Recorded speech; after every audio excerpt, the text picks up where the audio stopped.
मांग यही है कि हमारे गांव में सूर बहुत ज़्यादा है, तो भेड़ बकरियों को वर्तमान में तो ये है कि हमारे गांव में 30-40 घर है, लूणी नदी के किनारे है, तो वहाँ 30-40 बकरियों को काट दिया है।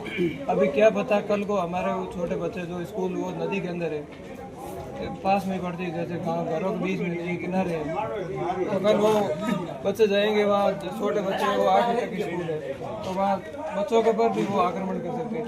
इस हालात से हम डर से पहले ही क्यों ना प्रशासन को जगाया जाए कि भाई क्यों ये हमले का इंतजार क्यों, उससे पहले ही वहाँ तक आप बात पहुँचाने आए हैं। तो टीम साहब ने ये बताया कि 10 दिनों के आश्वासन दिया, 10 दिन में हम कार्रवाई करेंगे, ये कोई कमेटी गठित करेंगे, उसके अंदर सूअरों को वो अपने इकट्ठा करके लेके जाएगी। अब निजात होता है तो ठीक है, नहीं तो 10 दिन बाद वापस यहीं पे धरना दे। किस मांग को लेकर हमारे यहाँ एरिया में सूअर का बहुत बड़ा आतंक है, जहाँ पर भेड़ बकरी खा जाते हैं। लोगों को भी कई बार उन्होंने गाँव पैदा कर दी और काफ़ी ज़्यादा नुकसान हो रहा है। और अभी सूअरों का इतना आतंक हो गया कि फसल हम तय नहीं कर पाते हैं।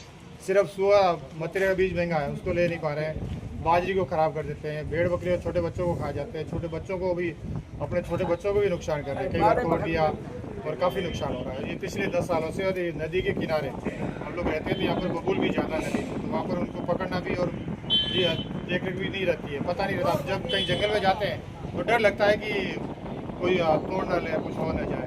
तो अभी इतना आता है कि हम लोग बहुत परेशान हो रहे हैं। एसडीएम साहब ने कुछ आश्वासन दिए? एसडीएम साहब ने ये कहा कि हम 10 दिनों में बात कर रहे हैं, 10 दिनों के अंदर इसका टेंडर हो जाएगा और ये टेंडर होने के बाद में कोई पार्टी आएगी जो उन सूअर को पकड़ के लेके जाएगी।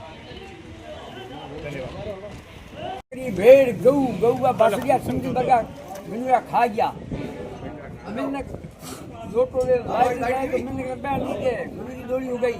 अब मेरे को खुद भी हो गई, मैं को लकड़ी पटक पटक सूट कर भागा। जिन लोगों को कोई सरकार इलाज करे तो करो, मारा करने कोई बकरी गेट खोली खा गया। आया एसडीएम साहब बाहर कहीं गए खाने? बुरी हालत है। एसडीएम साहब के कहा था